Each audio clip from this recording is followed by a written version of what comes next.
नमस्कार, स्वागत है आप सभी का एबी स्टार न्यूज में और मैं हूं आपके साथ जुबैर चौधरी। वक्त तो चला है हमारी देवभूमि का, जहां सबसे पहले बात करेंगे रुद्रपुर की। आपको बता दें कि यहां दूध विकास विभाग की तरफ से कार्यक्रम आयोजित किया गया। इस कार्यक्रम में सीएम पुष्कर सिंह धामी ने पहुंचे, जहां उन्होंने दूध उत्पादकों के खाते में 22 करोड़ रुपए ट्रांसफर किए। मुख्यमंत्री पुष्कर सिंह धामी ने रुद्रपुर के नवोदय स्कूल में डेयरी विकास विभाग की तरफ से आयोजित दूध प्रोत्साहन योजना कार्यक्रम में शिरकत की।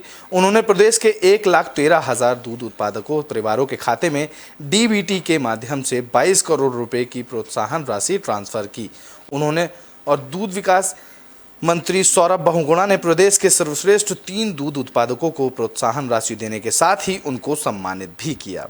मुख्यमंत्री पुष्कर सिंह धामी ने कहा कि दूध उत्पादकों को समितियों के माध्यम से 25% अनुदान दिया जा रहा है। 5 साल में 20,000 दुधारू पशु खरीदकर 5300 लोगों को लाभान्वित करने का लक्ष्य रखा गया है और अब सिंचाई विभाग कृषि विभाग के साथ तालमेल कर योजना बनाई जाएंगी ताकि किसानों को सिंचाई में दिक्कतें ना हो सकें। पीएम मोदी के नेतृत्व में देश में तेजी से आगे बढ़ रहा है। इस दौरान उन्होंने कहा कि प्रदेश में जल्द ही किसानों को प्रोत्साहन के लिए योजना शुरू की जाएगी। और मुख्यमंत्री धामी ने रुद्रपुर के कलेक्ट्रेट में पहुंचकर बीजेपी राष्ट्रीय अध्यक्ष जेपी नड्डा की हर घर तिरंगा अभियान को लेकर हुई वर्चुअल मीटिंग में भी शिरकत की।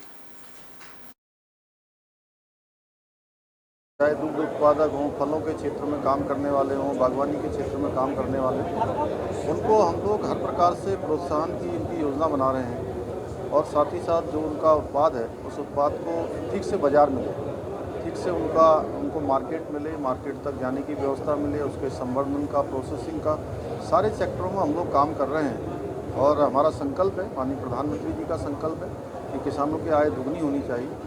उस क्षेत्र में हम लगातार काम कर रहे हैं। इसी के तहत हमने आज प्रोत्साहन राशि भी यहाँ पर दूध उत्पादकों को दी है और माननीय प्रधानमंत्री जी ने किसान सम्मान निधि योजना का जिस प्रकार से उत्तराखंड के अंदर हमारे सभी किसानों को उसका लाभ मिल रहा है, 9 लाख से भी अधिक किसानों को, आने वाले समय में यह हम प्रदेश के अंदर भी किसानों के प्रोत्साहन के लिए योजना शुरू करने वाले हैं। तो बुलेटिन में बात करते हैं अब उत्तराखंड के आमों की। आपको बता दें कि उत्तराखंड के आमों की लहर अब दुबई में भी देखने को मिलेगी। आपको बता दें कि उत्तराखंड में उत्पादित लंगड़ा और चौसा आम का दुबई और रजमा और शहद का अमरीकी स्वाद लेंगे और राज्य के आम, रजमा और शहद का निर्यात किया जाएगा। मुख्यमंत्री पुष्कर सिंह धामी ने राज्य में उत्पादित आम और शहद की पहली खेप को ये पीड़ा के माध्यम से अंतर्राष्ट्रीय बाजार दुबई में निर्यात के लिए हरी झंडी दिखाकर रवाना किया। इस दौरान उद्यान निदेशक एच.एस. बावेजा ने बताया कि 5 अगस्त को मुख्यमंत्री पुष्कर सिंह धामी और कृषि उद्यान मंत्री गणेश जोशी सीएम आवास से दुबई और अमेरिका के लिए आम, शहद और राजमा के कंटेनर को हरी झंडी दिखाकर रवाना करेंगे। पहली बार दुबई के लिए आम का 1 कंटेनर निर्यात किया जा रहा है, जबकि अमेरिका के लिए किसान उत्पादक संगठनों के माध्यम से उत्पादित शहद के 2 कंटेनर और राजमा का 1 कंटेनर भेजा जा रहा है। उन्होंने बताया कि एपीडा के सहयोग से उत्तराखंड में गुणवत्ता युक्त बागवानी उत्पादकों का निर्यात अब हर जगह किया जाएगा।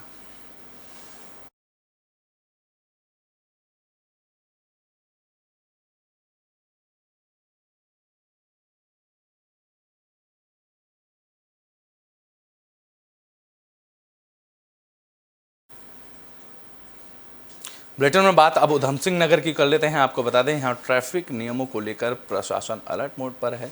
तो वहीं भारत में रोड पर सुरक्षित ड्राइव करने के लिए कुछ यातायात नियम बनाए गए हैं, जिनका पालन करने से रोड पर सावधानी रखी जा सकती है, लेकिन लोग इन नियमों का जमकर उल्लंघन करते दिखाई दे रहे हैं। सड़कों पर नाबालिग बाइक मंडराते हुए सरेआम दिखाई दे जाएंगे। उन्हीं पर लगाम लगाने के लिए परिवहन विभाग ने अब एक्टिव मोड अपना लिया है। बता दें कि पूरा मामला उत्तराखंड के उधम सिंह नगर का है, जहां काशीपुर में सरेआम सड़कों पर नाबालिग बच्चे बाइक दौड़ते हुए दिखाई दे रहे हैं।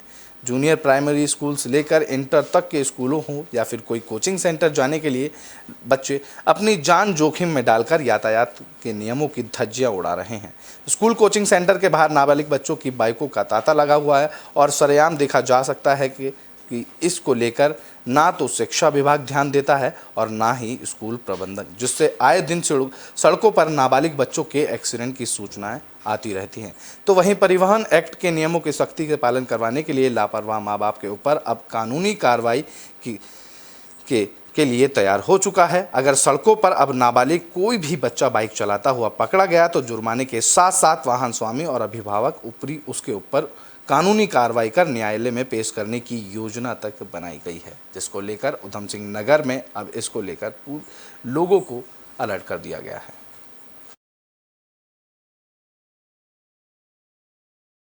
हमारे द्वारा अभियान चलाया जाता है और ताकि कि मार्ग दुर्घटनाओं में कमी लाया जा सके। और जहाँ तक कि नाबालिगों द्वारा वाहन चलाने के संदर्भ में मैं ये बताना चाहूँगा आपको कि इसमें मोटर व्हीकल एक्ट 199A के तहत अभिभावक या वाहन स्वामी को 3 साल की उम्र की। बुलेटिन में बात अब हरिद्वार की कर लेते हैं, जहां हर घर तिरंगा अभियान को लेकर तैयारियां तेज कर दी गई हैं। तो वहीं हरिद्वार में हर घर तिरंगा अभियान को लेकर झंडों का निर्माण भी किया जा रहा है। आज़ादी के अमृत महोत्सव के अंतर्गत आयोजित होने वाले हर घर तिरंगा कार्यक्रम को सफल आयोजन के लिए हरिद्वार नगर निगम के क्षेत्र में 25,000 झंडे लगाने का निर्णय लिया गया है। नगर निगम क्षेत्र के सभी चौक चौराहों को भी तिरंगे की लाइट से सजाया जाएगा और इस साल आज़ादी की 75वीं वर्षगांठ पर सभी लोगों से अपने घर पर तिरंगा लगाने का आह्वान सरकार ने किया है, जिसको लेकर अब हरिद्वार नगर निगम ने भी तैयारियां तेज कर दी हैं।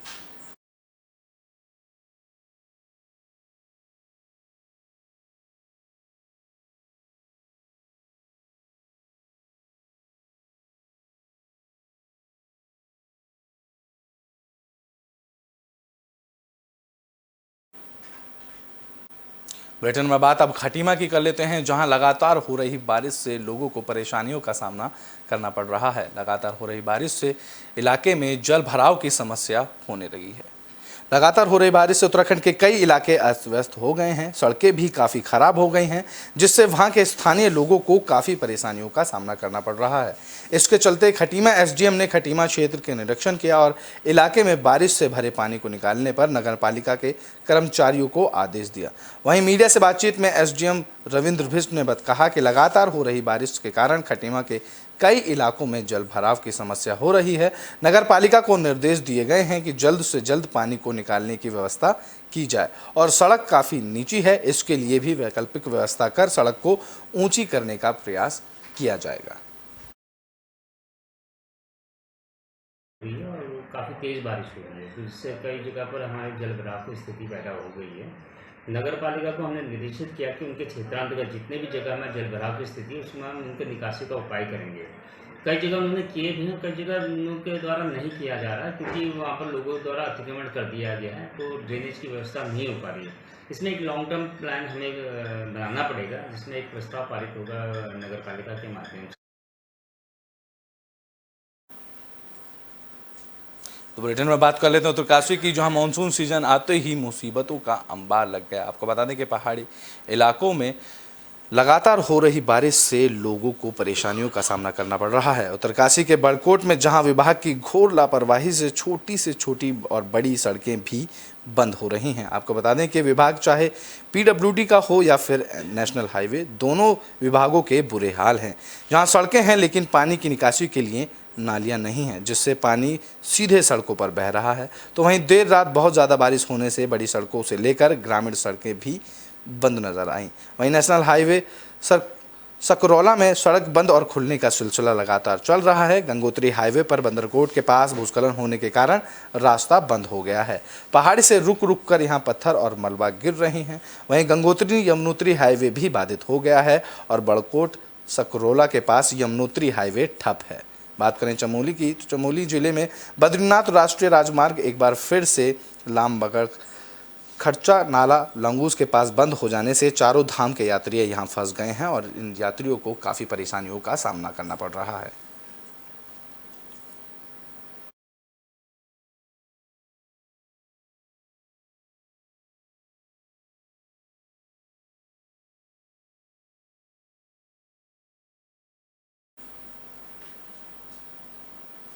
बुलेटिन में बात अब हरिद्वार की कर लेते हैं, जहां हरिद्वार पुलिस को बड़ी कामयाबी हाथ लगी है। आपको बता दें कि रंगदारी के मामले में पुलिस ने 5 आरोपियों को गिरफ्तार किया है।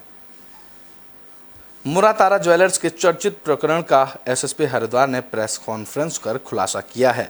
पुलिस ने मामले में 5 आरोपियों को गिरफ्तार किया है। बता दें कि एक ज्वेलर्स कारोबारी से उत्तर प्रदेश के कुख्यात सुनील राठी के नाम से कॉल कर लाखों की रंगदारी मांगी गई थी।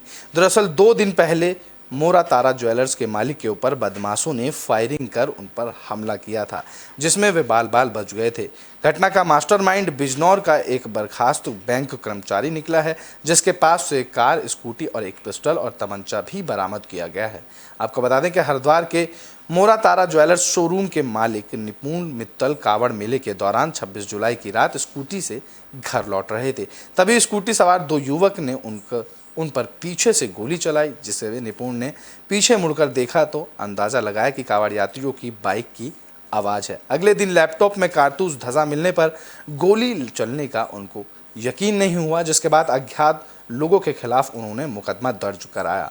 इसमें पहले ही पुलिस गोलीकांड की गुत्थी सुलझा पाती, जिससे कि निपुण के मोबाइल पर धमकी भरी कॉल आने लगी, जिसके बाद गैंगस्टर सुनील राठी के नाम पर 50 लाख की रंगदारी मांगने का सिलसिला शुरू हो गया, जिसके बाद ज्वालापुर कोतवाली में इस मामले को दर्ज किया गया। वहीं कारोबारी पर जानलेवा हमले के मामले में पुलिस बदमाशों को पकड़ने का लगातार प्रयास कर रही थी। इतने बुधवार को ज्वेलर्स कारोबारी ने गैंगस्टर सुनील राठी के नाम पर लाखों की रंगदारी मांगकर पुलिस की नींद उड़ा दी और कॉल पर रंगदारी ना देने पर गंभीर परिणाम भुगतने की धमकी दे डाली। वहीं पुलिस के मुताबिक जिस नंबर से रंगदारी की कॉल आई उसकी डिटेल निकालकर मामले की जांच की गई, जिसके बाद 5 लोगों को गिरफ्तार कर लिया गया। यात्री को जिस दिन मेन कांवड़ भी था, उस दिन एक जो प्रतिष्ठित यहाँ के ज्वेलर हैं उन पर एक फायर किया गया था और उसका अगले दिन उस फायर का रेफरेंस देते हुए उनसे एक कुख्यात के नाम पर फिरौती मांगी गई थी। क्योंकि ये एक सनसनीखेज घटना थी तो इसको बड़ी गंभीरता से हम लोगों ने लिया और 4 टीमें लगातार इसमें काम कर रही थी।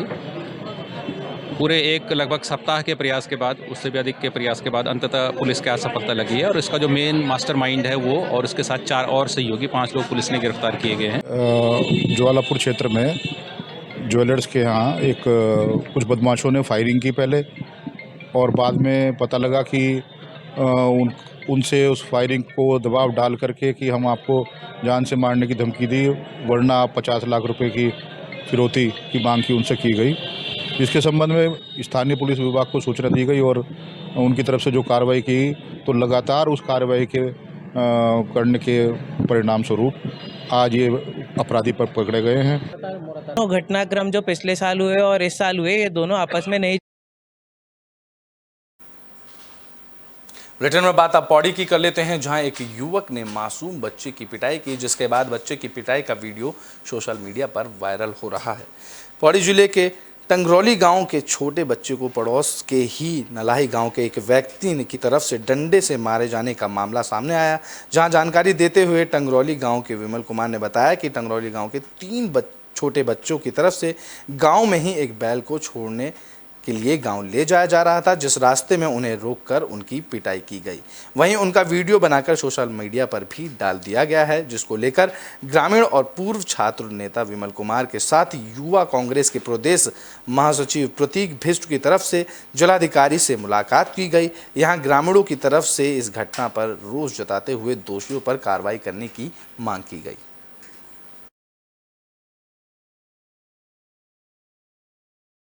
कुछ युवकों द्वारा बच्चों को पीटा गया और उनके साथ ही उन युवकों द्वारा उनकी वीडियो बनाई गई और सोशल मीडिया में भी डाला गया, जो कि एक निंदनीय घटना है, जिसमें कि हमारे द्वारा आज डीएम साहब को ज्ञापन दिया।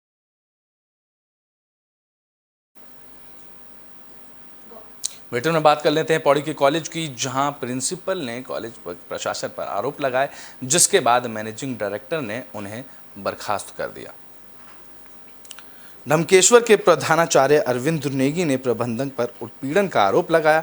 उन्होंने प्रेस कॉन्फ्रेंस में मीडिया से बातचीत में आरोप लगाया कि स्कूल में फर्जी पीटीए शिक्षकों की नियुक्ति हुई, जिसका उन्होंने विरोध किया तो उन्हें प्रबंधक ने निलंबित कर दिया। उन्होंने आरोप लगाया कि इंटर कॉलेज ढमकेश्वर में साल 2017 में 17 जनवरी से पीटीए शिक्षक शिक्षिकाओं की सीमा और प्रवक्ता अंग्रेजी रेखा सहायक और कई टीचरों की नियुक्ति की गई थी, जिसके बाद साल 2018 के महीने में रेखा रावत और दिसंबर के महीने में सीमा और विपिन विद्यालय छोड़कर चले गए थे, जिसके बाद प्रधानाचार्य अरविंद नेगी ने इन शिक्षकों की नियुक्ति की जानकारी की सूचना के आधार पर मांग की और जिसके बाद इन प्रधानाचार्य को निलंबित कर दिया गया। अरविंद नेगी का कहना है कि विद्यालय के तत्कालीन प्रबंधक सचिवालय की तरफ से विद्यालय में नियुक्त पीटीए शिक्षकों के मानदेय की परिधि में लाने के लिए साल 2016 से एक फर्जी रजिस्टर तैयार किया गया था और उन्हें भी उस रजिस्टर में साइन करने के लिए दबाव बनाया गया था, जिसका विरोध करने पर उनको हर तरफ से उत्पीड़न किया गया है और उनको निलंबित भी कर दिया गया है। जबकि मैं हमेशा आदेश पंजिका में लिखित रूप से रख के जाता हूं कि मैं विद्यालय छोड़ के जा रहा हूं, क्योंकि कई काम पर सभी जाते हैं, ऐसा नहीं है कि मैं जाता हूं, सभी जाते हैं। तो मैं ये चाहता हूं कि इन सभी आरोपों की जांच की जाए और प्रबंध समिति को तुरंत बर्खास्त किया जाए। प्रबंध समिति का कोई सदस्य अभी तक विद्यालय में नहीं आया है और अगर इन्होंने कोई बैठक की होगा तो उसका मुझे कोई संज्ञान नहीं है, न मुझे कभी बुलाया गया है और न मुझे कभी बताया गया है। बुलेटिन के आखिरी में बात कोटद्वार की कर लेते हैं, जहां सड़क पर मलबा होने से यातायात ठप पड़ा हुआ है।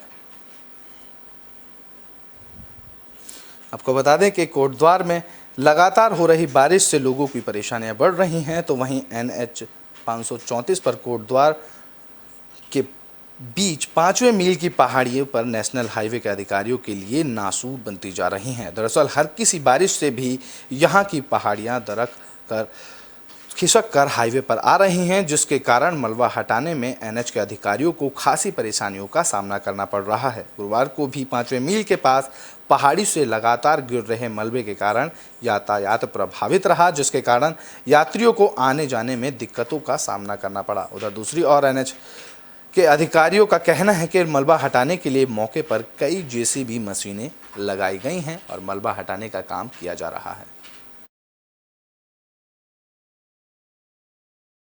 लगभग कई सालों से यही है और दूसरी बात है कि यहाँ न PWD कुछ करता है, अब आता है तो उसके बाद पता नहीं 1 घंटा लगता है, कितना और रहना पड़ता है। यहाँ बुरी हालत है रोडों की। तो ये किलोमीटर 33 है जहाँ पर मलबा बार बार आ रहा है। यहाँ पर दरअसल कुछ बोल्डर ऊपर फंसे हैं, उनको हटाने का प्रयास किया जा रहा है, नहीं तो रास्ता। हमारी देवभूमि में अभी के लिए बस इतना ही। देश और दुनिया की तमाम खबरों के लिए देखते रहें AB स्टार न्यूज़।